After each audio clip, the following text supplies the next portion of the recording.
What's going on, Eagles Nation, Birdgang family? Welcome back to another Birdgang 31 live stream. If you're new to the channel, smash that like, hit that subscribe, and share all this content all across so everybody can get the real deal on the Philadelphia Eagles.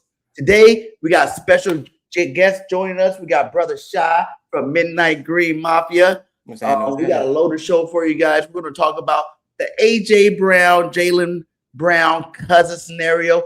One Philadelphia and going to Boston, and the other one coming back.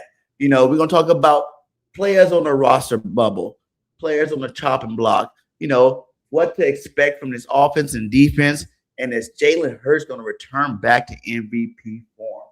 So sit back, relax, and let's go over it and have a good time. Because this is Birdgang 31. And let's see what they say about our quarterback. I think what Jalen Hurts is, everyone wants him to throw 50 times, and because he doesn't, people say he's not a good quarterback. The dude has made the playoffs every year as a starter. And don't get me on this super team shit, because his first year as a starter, he took rookie Devontae Smith, Jalen bum-ass Rager, and Quez bum-ass Watkins as his receivers to the playoffs. And even when we went to and everyone's like, oh, Saquon won y'all the ring. Our first year at the Super Bowl, Miles Sanders was at the running back position. He was trash, especially in the Super Bowl. We didn't have Saquon, and he took the team to the Super Bowl. So it's like anytime he does something, it's like, oh, well, the caveat, the asterisk is this. No, the dude wins games. The dude's played in 2 Super Bowls. The dude winning percentage is insane. The dude has never missed the playoffs. The dude is a Super Bowl MVP, should be 2 times if we didn't lose against the Chiefs. His 2 best games were in the Super Bowl. He balled out. But he's not good enough because he doesn't throw the ball 50 times. We don't have to. So once we got our ring, I barely talk like this anymore. I barely even don't talk your shit, bro. No, I'm saying the reason why I don't is because we got the ring. So I'm like, I don't even care what people say no more about Jalen Hurts. He got the ring. What has your quarterback done? Oh no! Yeah, no, don't ask me. Don't ask so, me. So I'll kick all this shit over. Why did you ask me that? I'm saying that's what I ask now. So like, I don't even care no more, bro. Like, he doesn't throw the ball as many times people want him to. Perfectly fine with that. I'd rather take someone who throws as many times as he needs to. And then we talking about throwing it deep. Jalen Hurts, I got to look up the numbers. His deep ball numbers are insane. He does throw it deep when need be. He'll throw it deep at least 2-3 times a game. And as an Eagles fan, when I see him throw it deep, I know more than likely it's going to be a completion. But we don't see that too many times, though. We don't need to. We don't need he to. playing like Alex Smith, bro, when he was in San Francisco. No, he's not that bad. He's not that bad. Crying. But not only that, the conservative part, okay, I'm glad y'all said that. This is my last point to that. He's especially conservative in the playoffs. In the playoffs is 3 key ingredients to reach into and winning the Super Bowl. Defense in the running game. Defense, running game, and the most important one, if you ask me, protecting the ball. If you look at the numbers over the past like 3-4 seasons of quarterbacks that won the Super Bowl, even made it to the Super Bowl, they don't turn the ball over. Sam Darnold didn't have a single turnover in the postseason last year. He won a Super Bowl. The year before that, Jalen Hurts and Mahomes didn't have a single turnover leading up to the Super Bowl. They made the Super Bowl. Lamar had 2 in the game. They don't make it.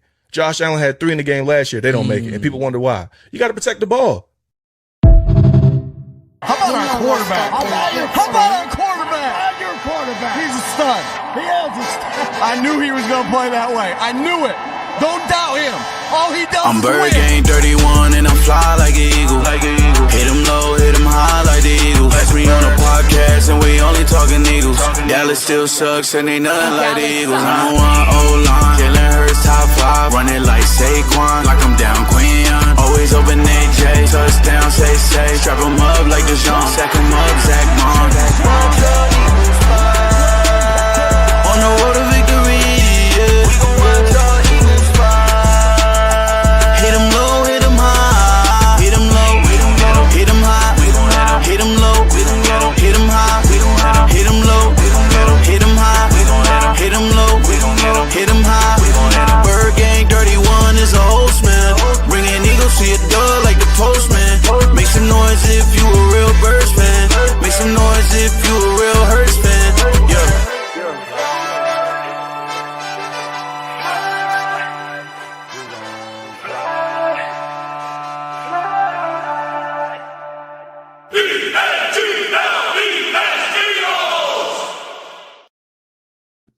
What is up? What is up, Eagles Nation? I'm your host, BG31, and we here on this fine Saturday afternoon, I guess we should say, with my boy, Brother Shy. How you doing today, my guy? Well, how you feeling, bro? Your intro slapped like a heavy-handed pimp from Augusta. God dang, boy. Woo! I like It's that. hot. Shout out to Luz, or Lover Boy that he likes to be called. You know, he got all the good Eagles songs from Winning, Go Birds. You guys make sure you guys check him out. You know what I'm saying? We definitely going to be working on some new intros now that AJ's gone, though. Yeah, I saw that. But hey, let everybody know where you're from, you know, and give them a little background story about yourself real fast. How long you been doing this YouTube thing talking about the birds? All right, so originally from about 20 minutes outside of Philadelphia, neighboring state. Been an Eagles fan since birth, born into it, raised into it, loved it, adjusted all into it. Been doing YouTube for about going on 5 months now. Felt like I had something to say. We all talk about the same subject matter, but we all talk about it a little bit different. So I want to just come out here and give my opinion. No fluff, no BS, no clickbait, no stories like that don't really matter. Stories that matter to me, stories that I believe matter to everybody else. So I got my perspective. They got their perspective. I just wanted to share my voice with the world. So I'm doing it for Hell yeah, man. That's how we all get started, man. I remember COVID, like, I can do this. Indeed. I wouldn't even talk about this. Why are you talking about this? This is what I want to talk about. That's how I really got into this myself. So I feel you 100% on that one. So let's get into it, my guy. First topic on the board is, you know, it's crazy. It's crazy because we got rid of one of the stars of Philadelphia, sent them to Boston. And a little bit after that, they sent their star to our basketball team in Philadelphia and Jalen Brown. Wow. Now, I got to ask you first, you know, let's listen to what he had to say. Do you think this is real or do you think this some troll job, like you said? Here we go. What's crazy is that There's no such thing. we're cousins. Oh, wow. Really? Yeah. Oh, wow. I didn't know that. My grandpa just told me. I think we're cousins. I don't think he know that either. Wow. Oh, wow. His About to find grandfather's brothers was my grandpa. That's why. Crazy. That's why. Bro, he trolling. You think he trolling? Good job, bro. Like, ain't no way. Ain't no way. You two are the big. Well, AJ Brown was the biggest star out of Philadelphia. He's the biggest star out of with Boston. Y'all got the same last name. There's no way that your grandfather just brings it up when you traded to Philadelphia. That's like they both troll. They're both notorious trolls on social media, TikTok, Instagram, Twitter, all that. So I just think it's a troll job. He just saw the opportunity to be like, you know, we got the same last name. We pretty much doing a swap from team to team. Same scenario happened from basketball to football. So let me just throw it out there to create another narrative, though. But if it happens to be real, that's wild. But I just think he's trolling. I don't know, man. I feel like they're big superstars. Why would they have to lie about it? Like, I've heard other stories. I've heard rumors that AJ Brown and Antonio Brown were related. You know what I'm saying? Because they're mental health issues. You know what I'm saying? Like, I've heard a lot of them things, but I don't know. This one right here it sounds like you could be like, why would you even have to come out and say it? You know what I'm saying? Why are you trying to connect yourself like that? Unless, I guess, if you got paid the right money, you come out and say whatever you want. So, Absolutely, man. Some people just say stuff, man. Some people just talk to make headlines. He don't need to do it, but hey, maybe got to do a 23andMe, get that background check or something like that to figure that out. But the timing of it all just seemed a little shaky to me. I'd have admitted that thing a little bit earlier, but a little shaky. If it's true, you know, I'll take my words back. But to me, it kind of seemed like a little bit clickbaity. How do you think it impacts both cities? You know, Philadelphia and Boston's a rival. You know, us against the Patriots. You know, the Sixers versus the Celtics. How do you think it impacts both sides? The trade, not so much. We got what we got for AJ Brown. They got what they got for Jalen Brown. I don't think it impacts anything. They're always going to be linked just because of the last name, the swap from city to city, and the fact that it happened almost within like the same like time span. So I don't think it plays much. Ain't too much like weight going on into it. One's football, one's basketball. Only thing that links them is the trade between two cities and the last name. So I don't really play too much into it. A lot of people do. I don't. Situation based, in my opinion. Okay. He said it ain't no big deal. It ain't no big deal. I like it for the Sixers. I'm not really. I guess I like the Sixers. I'm not like a Sixers fan. I'm a Pacer fan. You know what I'm saying? Like I love Reggie Miller. That's where the 31 comes from. You know what I'm saying? So I'm really a Pacer fan. I'm waiting for my boy to get back healthy this year. You know what I'm saying? He got hurt last year. He'll be back this year. Hopefully we can get things going over there. But in terms of the Eagles, you know what I'm saying? Like I'm happy that AJ get to go where he wanted to go. You know, he caused a lot of ruckus in his locker room to get us, you know, to send him where he wanted to go. And now let's see what he can do. Are those knees healthy? Is he going to cry when he doesn't get the ball? We'll see all that over there. Or I might even not even see it because I don't really pay attention to the Patriots like that. But, you know what I'm saying? At the end of the day, I think it's a fresh air, what do you call it? A breeze of fresh air for the Philadelphia Eagles team. They don't have this negative energy inside the locker room no more, bringing the team down. Having beef with my quarterback at one, like you can't even have beef with my quarterback. Anybody that got beef with Jalen need to roll anyway because he is the franchise. So, I'm really happy to see it that's taken care of, and we're moving in the right directions. How do you feel about the receivers that Howie brought over here? What I'm saying, to replace the AJ Brown, release. Dude, I actually love it. I like the fact that they're all versatile. I know that you was a big fan of the Mekhi Lemon pick too. Bro, I was hype on it. I'm a USC fan, baby. I'm from Cali. I loved it. Bro, good pick. I didn't think he was gonna slide that low because I know during like the pre-draft and it was always Jordan Tyson and the kid Boston. So I was like, all right. And then I saw Jordan Tyson went and they was like, we took Mekhi Lemon. I was like, yo, that's wild. Good ass pick. And as soon as they picked him, I was like, that kind of sealed the deal that AJ Brown was gone. The way they rebuilt this wide receiver room is crazy. We got so many versatile wide receivers that got different skill sets. So you got Devontae Smith is automatically going to be wide receiver one. You know what he brings to the table. You got Mekhi Lemon, who's going to play great in the slot, plays bigger than he actually is, and he's a dog. He got that dog mentality, just going to come in, go and work. And I got faith in the kid. You got Hollywood Brown, who can on any other team could be a wide receiver one based on the team, or a wide receiver two. We got the luxury of having him at a wide receiver three. And if you've seen from like OTAs and minicamp, the dude still got some burn in him. So we got a legitimate like deep ball threat. And then we got the dark horse, in my opinion, which is going to be Dontavian Wicks. Didn't really have a lot of shine in Green Bay just because of the way Sean Mannion ran that offense and how they ran that offense over there. They used a lot of wide receiver sets, so he was kind of used based off of injuries and matchups.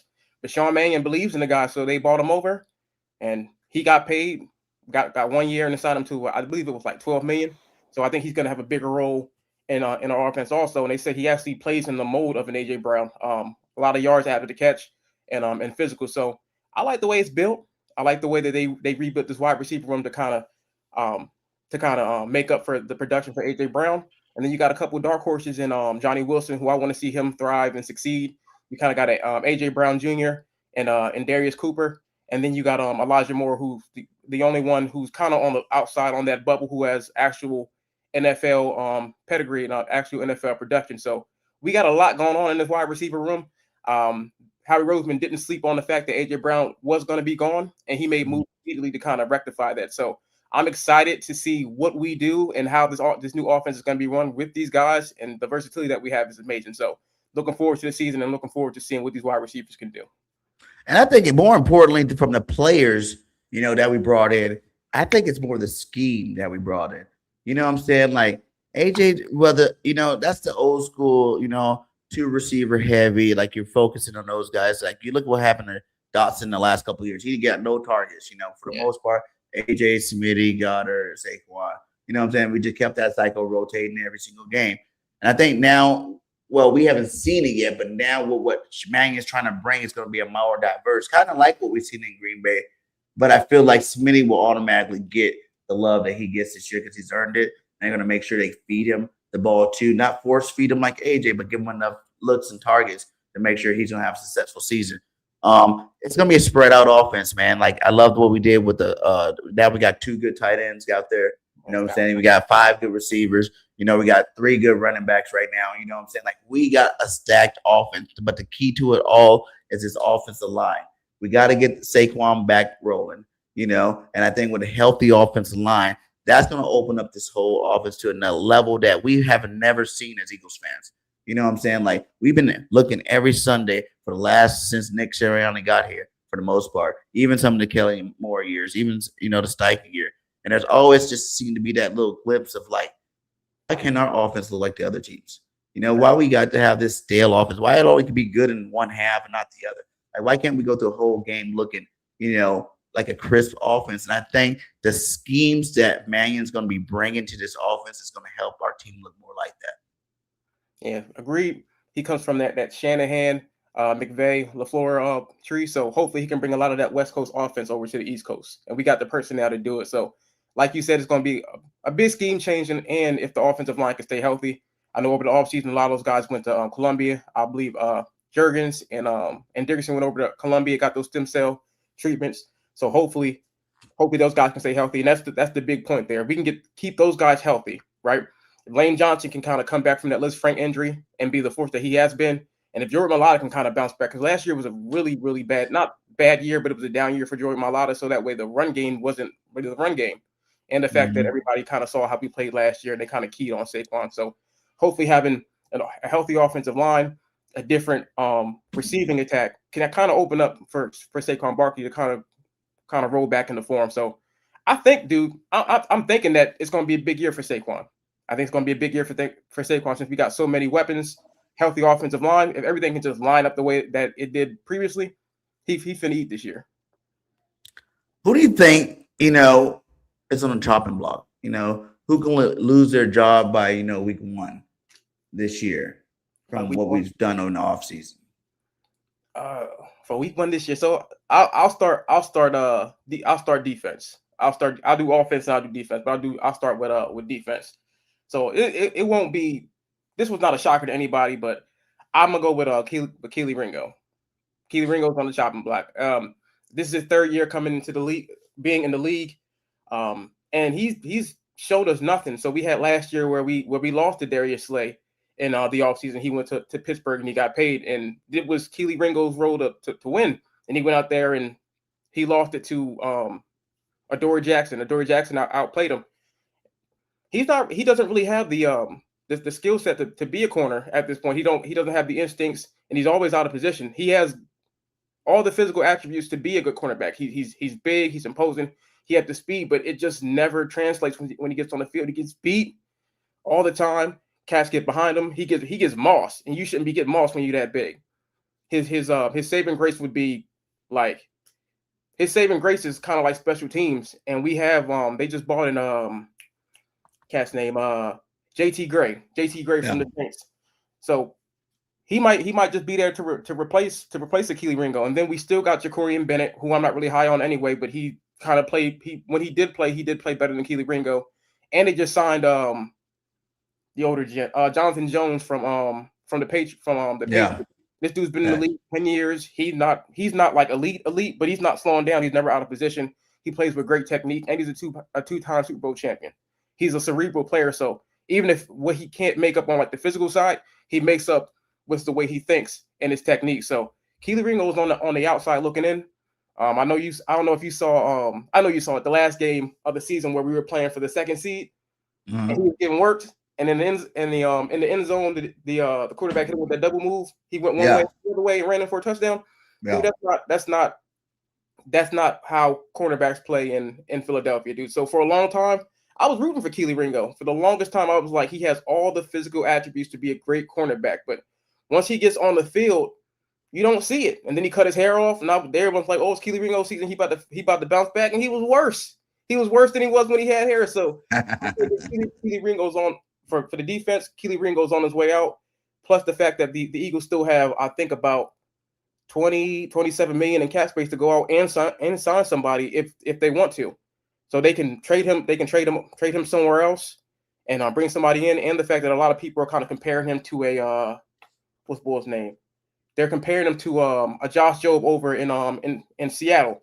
He didn't play well with us, but when he went over and played in Seattle, he played decent. He played a big role within them winning the Super Bowl. So we can trade them to somebody where he fits better or into a better scheme. He can just get up out of here, and we can kind of slide on with somebody else. So the guy said Ringo revenge season for real. He's working out with Reek. If he can learn how to use his bigger body from Reek this year, hopefully he can earn another look here, because he's not going to be able to keep. He's not going to be able to keep. Yeah, exactly. Like you said, Ringo had his opportunities for years now. You're young, you're talented. Like, when are you going to put it all together? You know what I'm saying? And now, what you look at our quarterback room, we got Reek, Coop, Q. You know what I'm saying? Like you said, Jones. We got some cornerbacks that we don't even need you no more, my guy. Because really we got our big three, and that's all that really matters. As long as they stay healthy, not too many other people are going to see too much of the field in terms of like cornerback position in general. So I totally can see, Ringo being on his way out. Maybe he can go over there to Oakland and go hang out with the Kobe T to keep his Philly dog thing going over there in Vegas. So I think that's a good one there. I like how you're going with that. They need corners too. Wouldn't be a bad move. Wouldn't be a bad move. Who would you go with on the offensive side of football?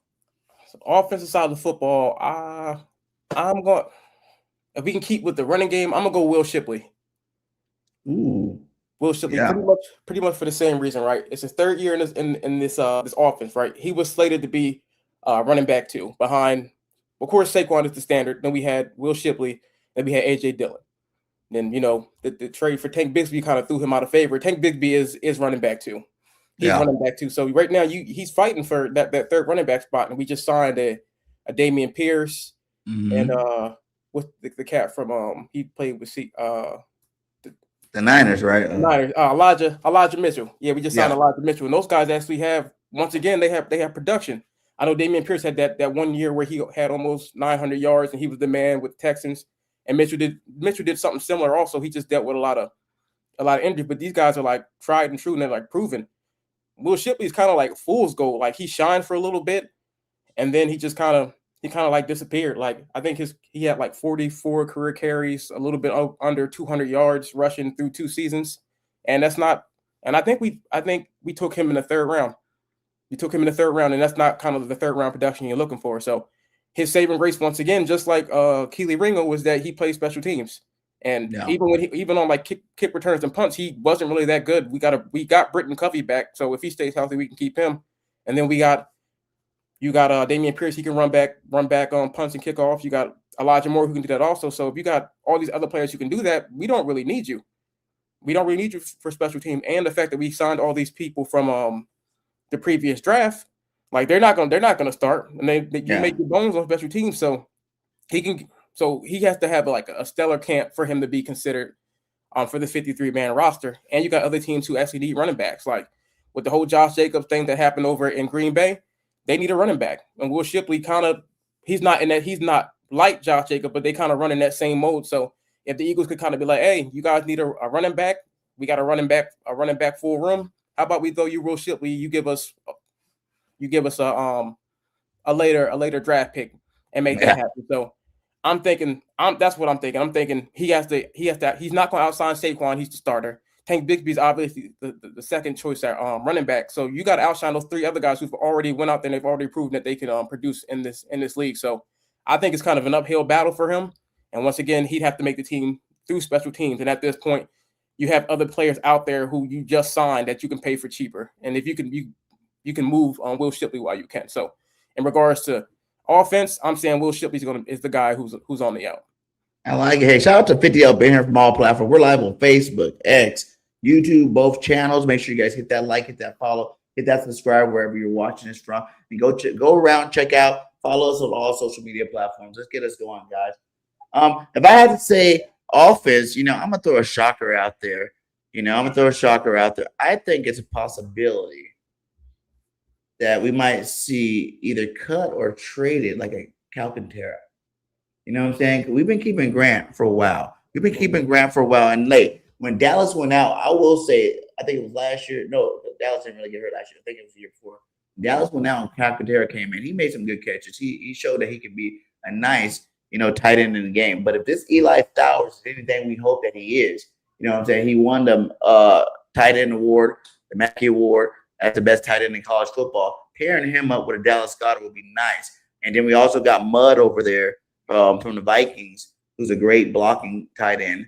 You got Wright, I think his name was, who's another good receiving tight end that everybody's, don't have high stock on, but have potential to do some stuff. So I can see, Calcantara getting traded or let go. I doubt let go. More likely traded, but not be on the roster week 1. You know what I'm saying? That would be my offensive guy in terms of like looking at that. Because Shipley is another good one I can see. I can see a guy like, Elijah Moore, even everybody's having praise for him because you still got Cooper. And then, like you said, we still got Wilson. So depending on the numbers game, we'll see which one of those players actually stay and be able to make the roster come week 1. On defense, another shocker because we spun a draft pick on him, but we seen nothing from him. And that's the Vanilla Gorilla. You know what I'm saying? Like, where the hell was he last year? I was hoping that we seen some of him in the one good play. I think he had 0 tackles all year long. You know what I'm saying? From blowout game to we're sitting our starting games to everything. He did nothing last year. And the hype was like, oh, this big, corn-fed, what was he from? Wisconsin boys will go in there, cause havoc in the defensive line room. You got Jalen Carter, you got Jordan Davis, you got more Jomo, you got even Brian Johnson. That's name. Byron Young. Byron. Byron, yeah.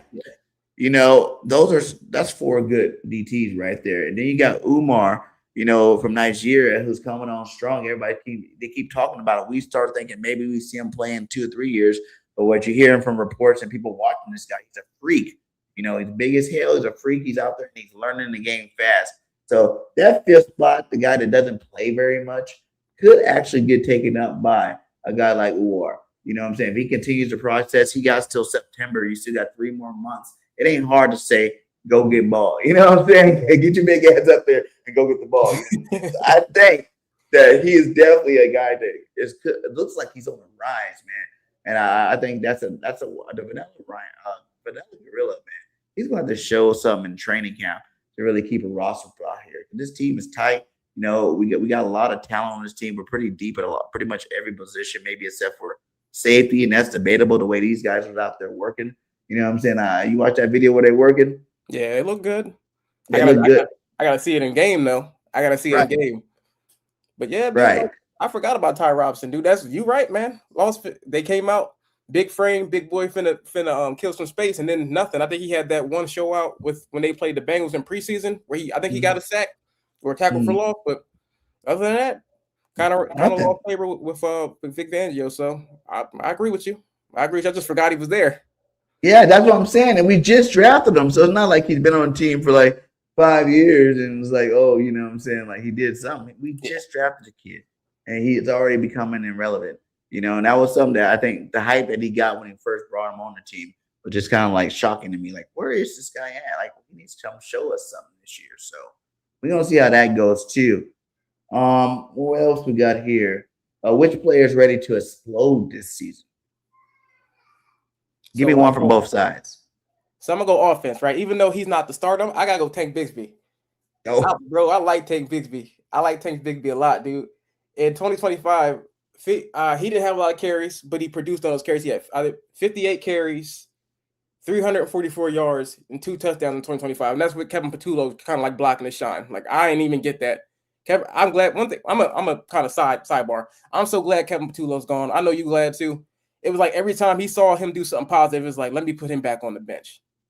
Every time Tank Bigsby did something positive, right back on the bench, stop the flow of the game, and then put Saquon back in when he was the hot hand, even though Saquon is the starting back. But back to what I was saying, like I think he averaged like 5.9 yards per carry with a limited role, and I think Saquon was like 4.1 because they kept trying to run him into the ground.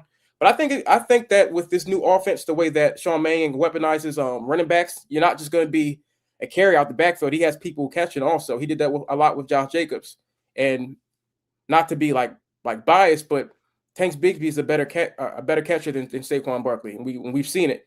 We've seen Saquon had a couple drops. I've never seen, even when Tank Bigsby was in Jacksonville, I've never seen him drop one. I didn't watch them 100% of the time, but when I did tune into a Jacksonville game, he never dropped passes when they called upon him to do so.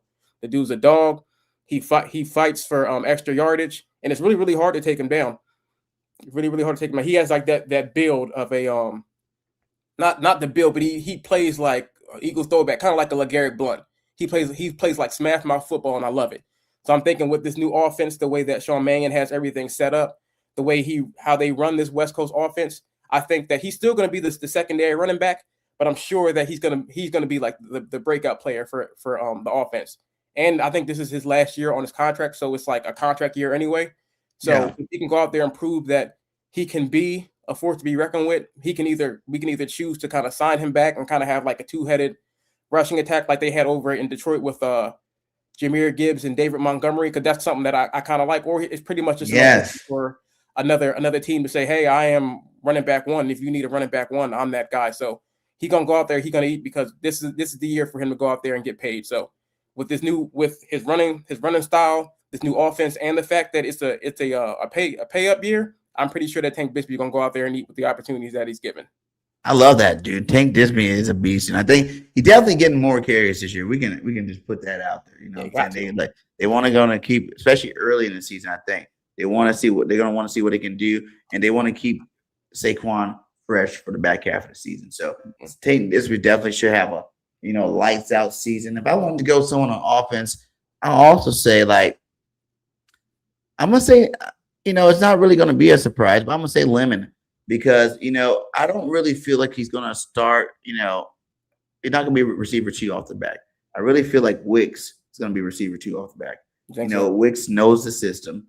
You know what I'm saying? He's going to be help teaching everybody the system. That's why he's there in the first place. He's a proven veteran. And I think they're going to work him in the slot, Lemon in the slot often and early. That's going to give him better matchups. He's going to be able to torch people in that small space, because he's a space separator. And then I think towards, 5, 6, if he does what I think he will do, because that's my boy from USC, then that's when you're going to see Lemon really truly become the number 2 receiver, once that time coming. But I think people are sleeping on Wicks. Wicks is a good receiver. He's put up some numbers in the NFL. Like you said over there in Green Bay, I remember watching. It was like him, Watkins, and Reed. It was like they were switching back and forth who's the number 1 receiver each year. Once is Reed, once is, what I'm saying? Like they went back and forth, back and forth. And I think that, that really didn't give him a chance to show his full potential. And I think the Eagles are going to give him every opportunity to be a solid number 2, in the NFL. Well, he does it, I really do think that Lemon is that guy, and he will take over. And we're going to forget about all kind of receiving problems once Lemon get activated and acclimated to this NFL game, man. He's a beast, man. He's been a beast in Cali since the day he put on football pads. He's kind of legendary down there. So I think that Philadelphia will get a good opportunity to check him out this year. So I can't wait to see it, honestly. Can't wait to see it.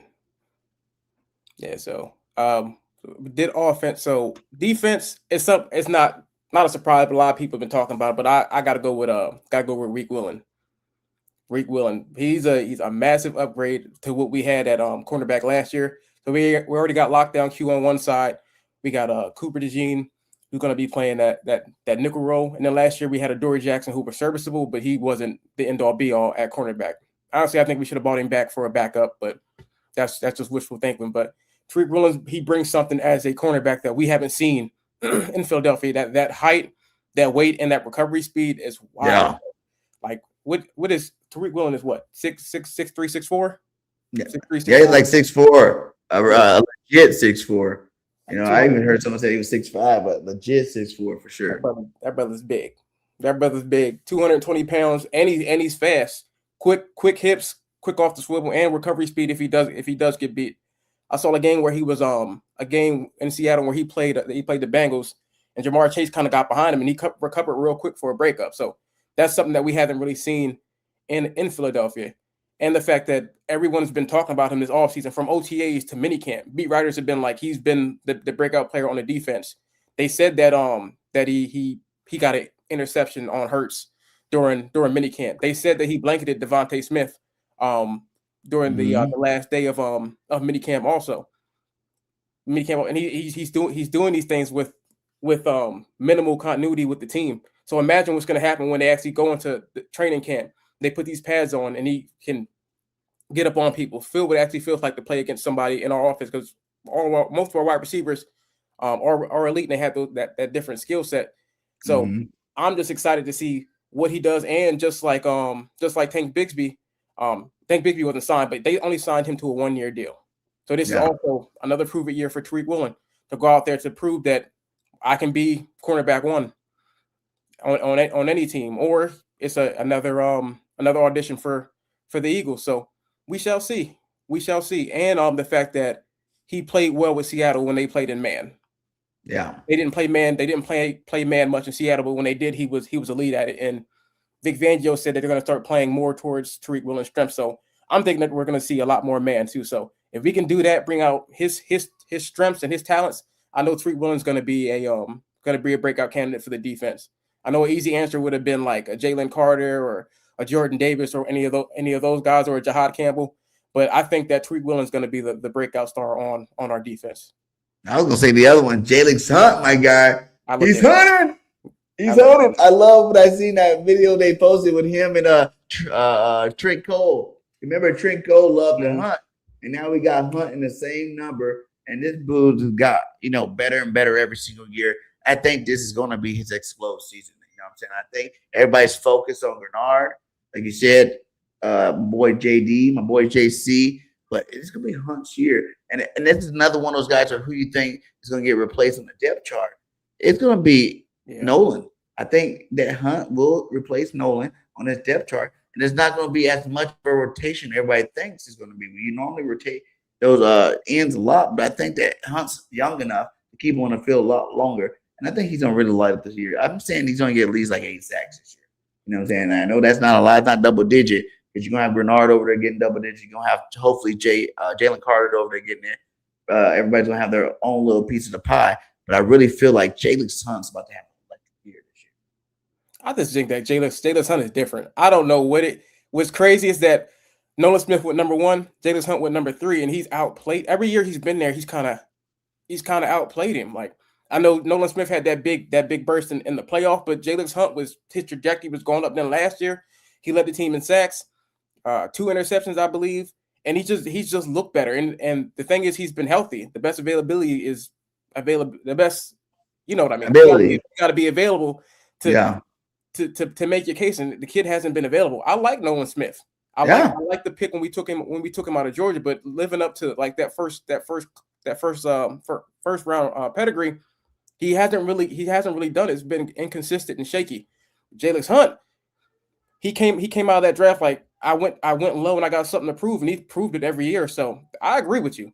I can only pick one, but Jalen Hunt was definitely there. But I think that Jalen Hunt, I agree with you. He is going to be a breakout candidate on his defense. But I got another question for you. I know we didn't talk about this, but I got a question for you. Right?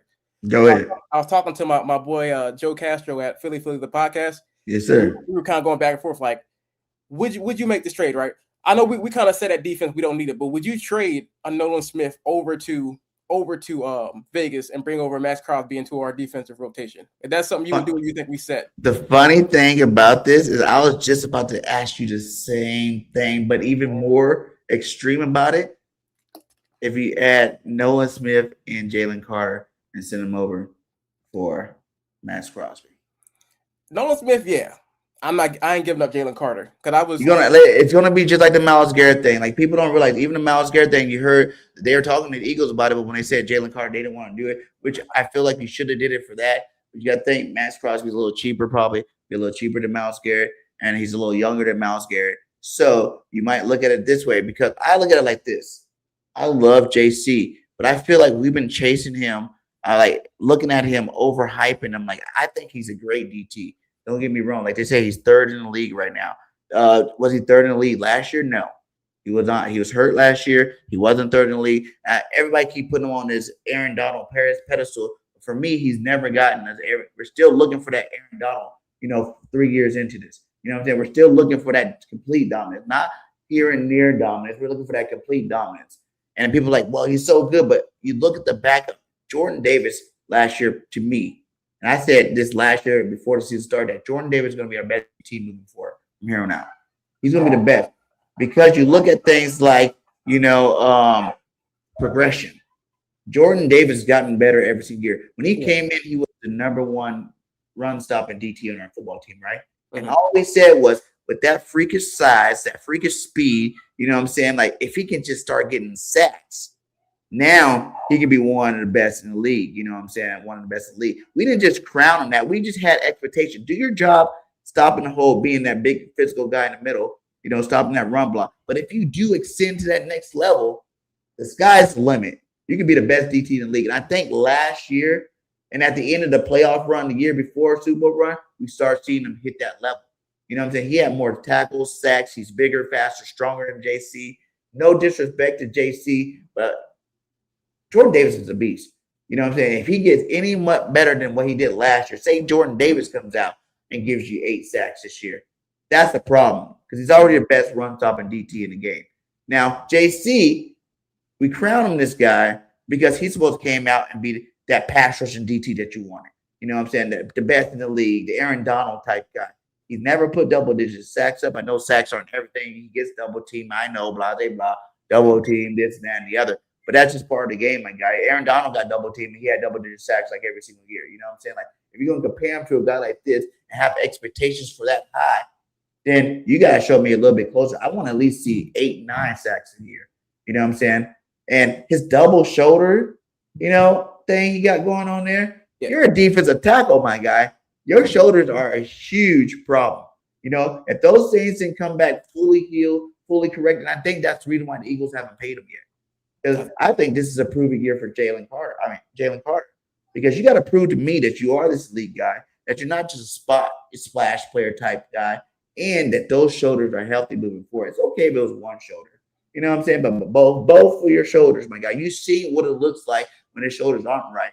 Because he tried to stay and tough it out and play last year. Let's keep it real. He played like shit. He wasn't good. You know what I'm saying? He got a couple block, bat down footballs. Yeah. He blocked a kick. Yeah. But it wasn't great dominating football. And with the depth that we have on our defensive line from Moro Jomo, who's been playing lights out the last couple of years, got on that next Bill Williams guy. Jordan Davis been playing good. If one of these other guys, Bryant or Uar or one of those other guys could just step up and fill up, 10, 15 snaps a game, that's what that guy looks at, you know what I'm saying? Then we'll be perfectly fine. And for 2, our edge rushes, right?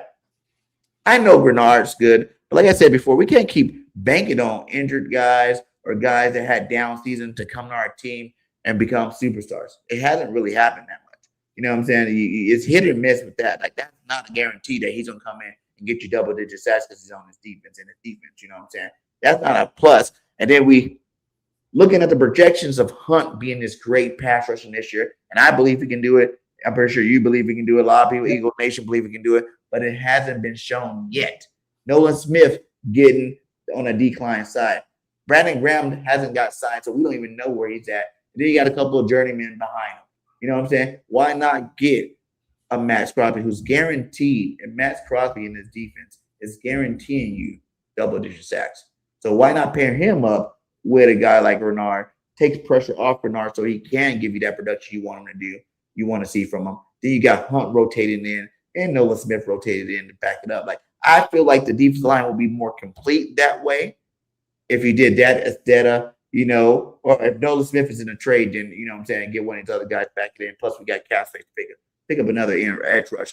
It'll be more complete that way, and we won't really lose that much. You know what I'm saying? Like, I don't feel comfortable paying him number 1 DT in the league, number 1 defensive player in the league, if he ain't show me number 1 or even top 10 if you want to average out the top 3 seasons.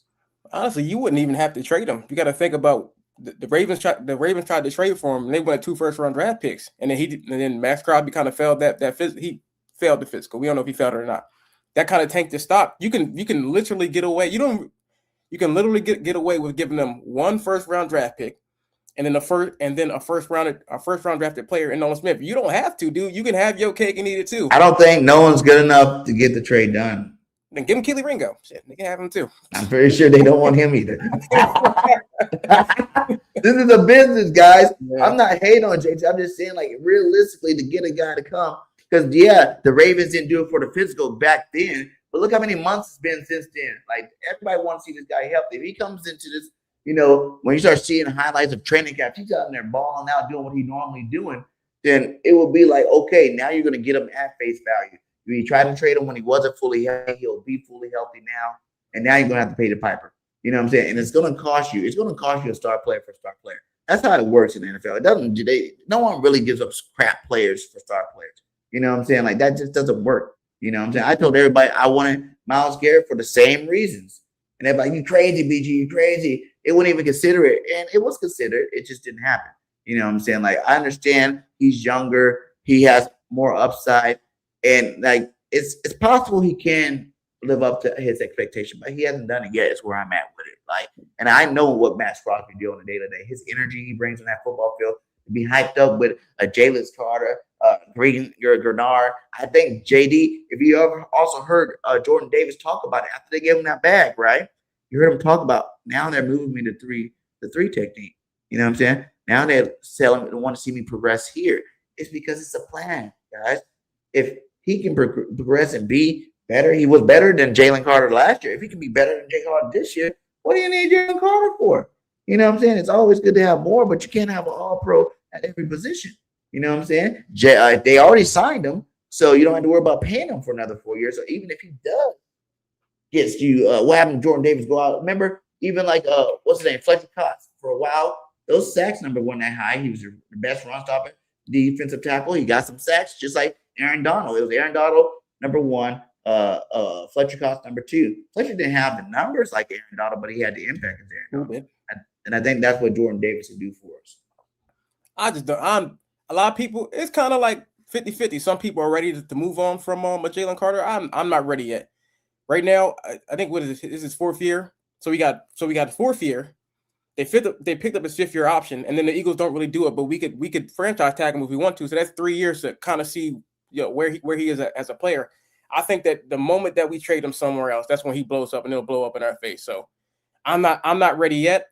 If we can bring in a talent like a Max Crosby without giving him up, that's what you got to do when you look at it. I know we're not ready to get rid of him, but you're bringing in Max.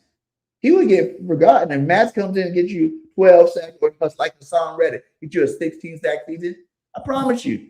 You know, because when you talk about Max Crosby and even the Myles Garrett, which I think the Eagles are dumb, that definitely would have did the Myles Garrett because he's the best defensive player in the game. And it's not like you're hoping for a 10, 11 sack season. Myles Garrett gets you like 20 sacks. You know what I'm saying? Myles Garrett gets you like 18 sacks a year. That's a different level of pass rusher as opposed to those guys that are every year giving you 10 sacks. 16, 18, 22 sack records, that's a whole nother level of pass rusher. And I think that's the same way with Crosby. Like, he might not get you 22 like a Garrett, but he's definitely going to average at least 14, 15 sacks. Like this with the cornerbacks we got. Do you think they didn't do it because of the age? Because they're both kind of. I know Myles Garrett is he 30 yet? Yeah, I think he is 30. I think he's 31, and Max Crosby is what? I think he's 29, 30. I think maybe because of the age, they didn't we got this young guy here who still can turn into something, and you guys are kind of on the back end of your career. Maybe that's why I think that's one thing, but you got to realize even to make a trade like that, like you said, he's a good talent. He's a good talent. He's young as hell. You really want him to be the guy. Yeah. You know, if you're Eagles, we want him to be the guy. You haven't showed us that you're the guy. It's the thing that people are missing. We want Jalen Carter to be the guy. He hasn't showed us he's that guy that's that elite passer. I know people like to go to the playoff run. Without him, we don't go to the Super Bowl. I get it, man, but that was a play. You know what I'm saying? Don't get over glamorized by plays. I want to see it consistently, game in, game out, bullying people. You know, I don't want to see you spitting on quarterbacks, getting ejected from games. I don't want to see you doing any foolishness that's going to keep you off that football field. I want to see you, be dominant like you say you are, like everybody thinks you can be. And I think that's the debate the Eagles are doing. And the only problem for him is yes, he might not get it. There is that side of the ball, guys. Like, everybody's not acting like that. Like, no, sure, he's young. He might not be this guy. Think of how many first-round talent that we thought was going to be the next this and that didn't ever be this or that. You know what I'm saying? Like, he could just be a good defensive tackle. And we got a room full of good defensive tackles. We're looking for that guy that's going to be a superstar. You know what I'm saying? So that's just my gripe with that. But I would have traded him for Myles Garrett. I would trade him. And even then, you get to trade him to like the Oakland. Say you get him without giving no draft capital away. Because you know what? We need as much first-round talent as we can. We don't need to give out no draft capital no more. We need to keep all our picks and keep letting Howie cook in these drafts. You know what I'm saying? Because as long as he's cooking in these drafts, we're going to keep having good talent on this football team. And that means good players are going to keep leaving, but we're going to stay the same. You know what I'm saying? So I would think that you trade them, Jalen Carter and Nolan Smith. Let them go to Vegas where the Kobe Dean is. Now you got the Philly Dogs of Vegas. You know what I'm saying? You can hype that up, make merch about it. You know what I'm saying? Do all your big stuff over there. They wouldn't mind. They probably wouldn't even be that bad because down there back with their boy Dean. And now they're going to have a chip on their shoulder to go prove it. Yeah, whatever. Go do your thing over here. Give me a Max Crosby that I know for sure is giving me double-digit sacks. I don't have to think, isn't that going to give me double-digit sacks this year? No. He's going to go out there. He's going to ball out with a secondary that we got right now, the linebackers we got right now. Max is guaranteed 14, 16 sacks this year. Guaranteed if he were to come to our football team. Hey, man, preseason. Season ain't started yet, man. Move to the day, man. We got to sit and wait. We still got time for either thing to happen. Let's get to the final thing here. The Jalen Hurts disrespect is still out there, man. And I just want to get your take on this one, man. The Jalen Hurts disrespect is still out there hitting the all-time high. You know what I'm saying? Like, they're saying he can't do this, they can't do that. You know what I'm saying? Like, how do you feel about Jalen Hurts and him in this new system under center, being able to not have the pressure of, I have to give AJ the ball? How do you think he's going to perform this year? So it's an adjustment period, and the adjustment period is inevitable, dude. Like, this is his I think it's his sixth coordinator, if you count Doug Peterson in the league since he's been here. And they haven't really asked Jalen Hurts to go under center. I know he had that one good game against the Minnesota Vikings this year where he looked good under center, but it hasn't been his bread and butter. It hasn't been what he needed to do. But I believe, I know you believe, I know we both know that when Jalen Hurts is asked to do something to show up, the man has always showed up. So I'm expecting Jalen Hurts to go out there and ball out. I know it's going to be a little bit shaky at first because it's not what he's used to doing. We're still going to win. It's not going to look as pretty as it is when he's in like static shotgun or anything like that. But he's going to go out there and he's going to continue to improve every single time. And the fact that he's not going to be force-feeding the ball to A.J. Brown because he's out there crying to the media and he's going to spread the ball around. The offense is going to be a lot faster than it was previously.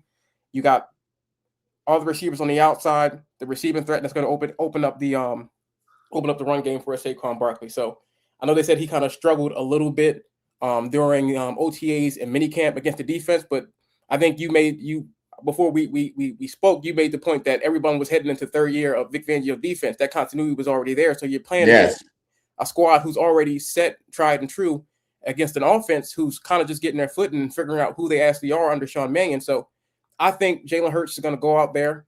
It's going to be a little bit shaky at first unless he has a stellar training camp, but he's going to be all right. And this may be the year I'll be bold. Because Say it with your chest. That it might be a Jalen Hurts MVP year. He might go up, he might be MVP, or he might come up second round voting in MVP because he did it with a Shane Steichen, and these guys kind of have the same mindset. Even Lane Johnson said these guys talk and they think the same way. So if he can get Jalen Hurts to play like Shane Steichen did, and he was second in MVP voting, I think Jalen Hurts can definitely make his claim to be MVP this year. So I think going into the year, just how he performs in training camp, how fast he picks up the concepts. And Sean Mannion said that he's an athlete, he's a talent, and that he picks up things quickly. I think that Jalen Hurts is going to ball out this year. I hate the Jalen Hurts hate. I hate it so much because all the man rises to the challenge every time. The man wins. It may not be flashy, it may not be the way everybody wants to see it, but at the end of the day, winning is what matters.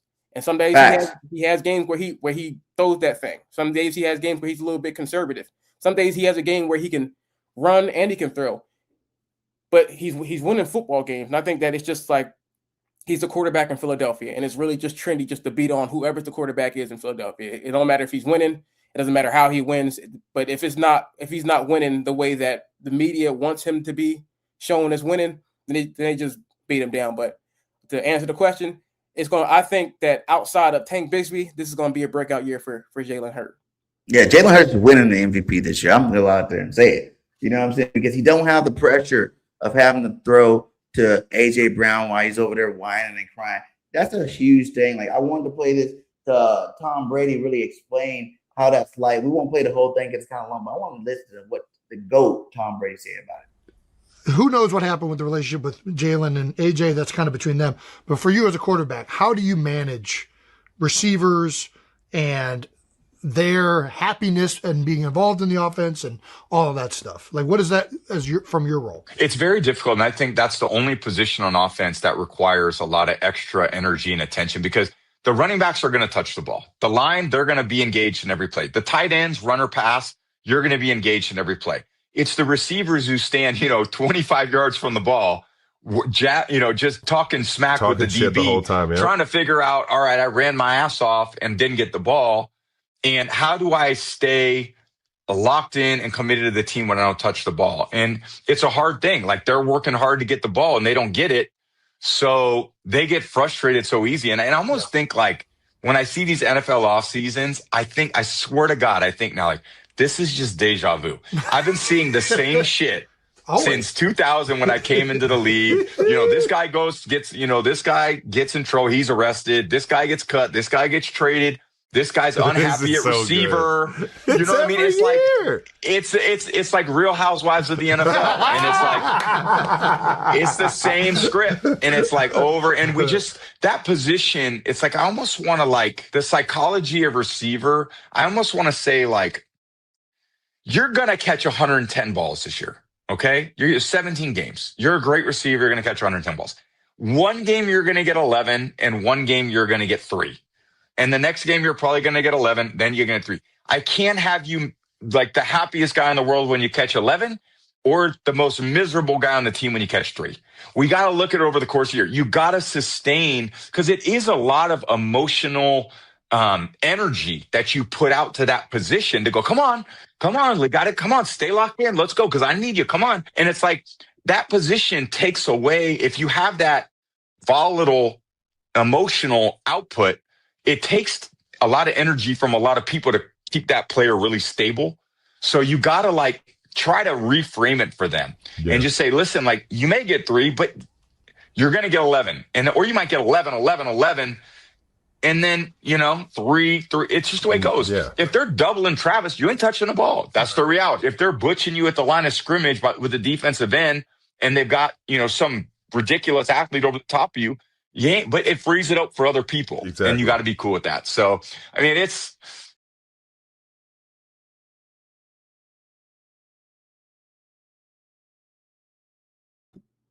He goes on to say, just that alone is going to free up the team as a whole, the stresses as a whole. We heard about the background noise from AJ Brown that he brought to this team, and that alone will help Jalen Hurts' production. You know what I'm saying? That alone, and plus, it's not just Mannion's offense. We got to realize Jalen told us this a long time ago that it's Jalen Hurts' offense being revised by all these coordinators. You know what I'm saying? But Mannion's not just going to bring in his thing. He's going to bring in everything that Jalen did good from each last one of the last 5 years. It is him being the starting quarterback. You're going to keep those plays intact, and it's about the play calling structure. You know what I'm saying? You got Garzard. You got the other the backup quarterback that was coaching the Texans, Josh. You got all these guys behind him to make sure that he's going to be game planning these games right. And I think that's going to be the structure of how these plays are called. And yes, Jalen does need to use his legs again this year. I do feel like that is part of his superpower. And don't try to go out there and be a Donovan McNabb and think that you don't need to run. Because as you've seen when Donovan left the Eagles and he tried to be this just pocket quarterback, his career went straight down the tube. Like, you got to keep your special power until someone hurts your legs. You know what I'm saying? Like, I'm hoping they never do, but you know what I'm saying? You got to ride that wave as long as you possibly can, because that stresses out the defense so much. Saquon Barkley, since he been with Jalen Hurts, he had a 2K season. If you look at Miles Sanders, even his best year, his last year, he was with us. It was with Jalen Hurts. He had his best year. Running backs have their best years when Jalen Hurts is running the ball. And that opens up the whole entire offense. And just because you're running the ball a lot, people think the passing game can't be. It's like that year that AJ had 1,500 yards. Devontae had 1,000. It's like him running the ball is making more explosive plays. More explosive plays, you can still get your yards. You got 17 games, my guy. You know what I'm saying? You ain't got to worry about none of that. So, I really feel like that's one of the things that people got to realize in terms of Jalen Hurts getting better in this offense and this scheme and being the MVP this year. That he don't have the pressure as he had before. I think that's the ultimate thing that's going to put him over the top this year and become that. I agree, and I can't wait to see it, bro. We less than 60 days away, bro. Yes, sir. Man, so I'm excited. All right, well, we got you. I know you got to get out here too. I got to get out here too, man. Thanks again. Shout out to you, man. Make sure you guys go hit that like, hit that subscribe, and go follow Midnight Green. Is that right? Midnight Green Mafia. Me and my brother Shay at Midnight Green Mafia, man. You got some fire content. If you guys are over there on his side, go ahead and subscribe to Birdgang 31. We're gonna be having a lot of exclusive content coming this year coming up. So, any last words before we get out of here? My thing is, I like to give people their flowers up. It's a Saturday. Y'all could be out doing a lot of other stuff, but y'all sitting here talking football with us. So I appreciate y'all. Thank y'all for tuning in and continue being great. Yeah, and I always say at the end of my videos, fly, Eagles, fly. All right. Till next time, we out. Peace. Peace.